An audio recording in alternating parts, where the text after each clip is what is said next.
दोस्तों, दुनिया में कई क्रिमिनल्स आए, लेकिन कुछ ऐसे आए जिन्होंने सिर्फ क्राइम नहीं किया बल्कि पूरी गवर्नमेंट को ही चैलेंज किया। एक ऐसा आदमी जिसके कार्टेल ने मिलिट्री हेलीकॉप्टर से गिराए, मिलिट्री कॉन्वेज पर हमला किया और पूरे शहर को बंद कर दिया। उस आदमी का नाम था एल मेंचो। लेकिन अचानक एक खबर आती है, दुनिया का सबसे पावरफुल ड्रग लॉर्ड मारा गया। लेकिन सवाल ये है कि एक किसान का बेटा कैसे दुनिया के सबसे खतरनाक कार्टेल का बॉस बन गया। उसके मरने के बाद उसके कार्टेल ने क्या किया? तो चलिए वीडियो को शुरू करते हैं। आगे बढ़ने से पहले वीडियो को लाइक और चैनल को सब्सक्राइब जरूर कर लें।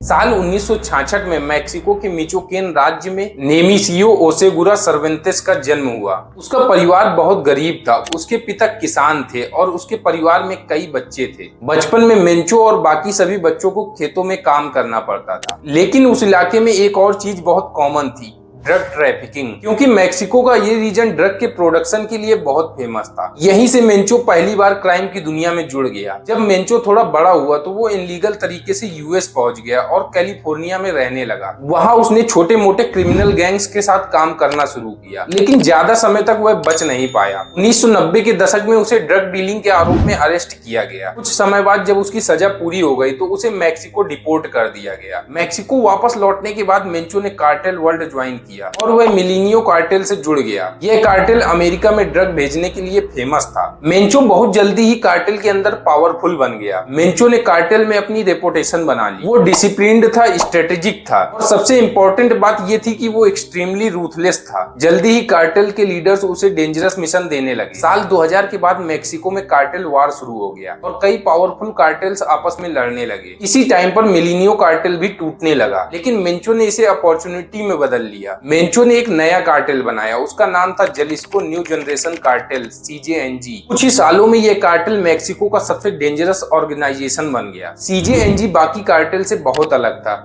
जहां दूसरे कार्टेल छिपकर काम करते थे। सीजेएनजी ओपनली गवर्नमेंट को चैलेंज करता था। सीजेएनजी के फाइटर्स के पास हेवी वेपन्स थे, उनके पास आर्म्ड व्हीकल्स थे और कई मेंबरों ने मिलिट्री स्टाइल ट्रेनिंग भी ली हुई। धीरे धीरे ये कार्टेल एक पैरामिलिट्री फोर्स की तरह ऑपरेट करने लगा। साल 2015 में मैक्सिको में एक शॉकिंग घटना हुई। मैक्सिको गवर्नमेंट ने मेंचो को पकड़ने के लिए एक ऑपरेशन शुरू किया, लेकिन सीजेएनजी ने जवाब में मिलिट्री हेलीकॉप्टर्स पर हमला कर दिया और हेलीकॉप्टर क्रैश हो गए। यह घटना पूरी दुनिया में हेडलाइन बन गई। उस दिन दुनिया को समझ आ गया कि सीजेएनजी सिर्फ कार्टेल नहीं, एक आर्मी बन चुका है। सीजेएनजी तेजी से दुनिया के सबसे पावरफुल ड्रग कार्टेल्स में शामिल हो गया। उसका नेटवर्क यूनाइटेड स्टेट्स, यूरोप और एशिया तक फैल गया। कार्टेल मेथेम्फेटामाइन और फेंटाइल जैसे ड्रग का सप्लायर बन गया। इस एम्पायर के पीछे एक ही आदमी था, एल मेंचो। 2026 के स्टार्टिंग में मैक्सिकन गवर्नमेंट ने मेंचो के खिलाफ एक बड़ा ऑपरेशन लॉन्च किया। इंटेलिजेंस एजेंसीज लगातार उसकी लोकेशन ट्रैक करती रही। आखिरकार मैक्सिकन इंटेलिजेंस एजेंसीज को इन्फॉर्मेशन मिल गई। मेंचो जंगलों के बीच एक रिमोट कंपाउंड में छुपा हुआ था। इसके बाद मैक्सिकन आर्मी ने एक मेजर ऑपरेशन लॉन्च किया। मैक्सिकन आर्मी ने उस कंपाउंड को चारों तरफ से घेर लिया, लेकिन सीजेएनजी फाइटर्स ने आर्मी पर फायरिंग शुरू कर दी।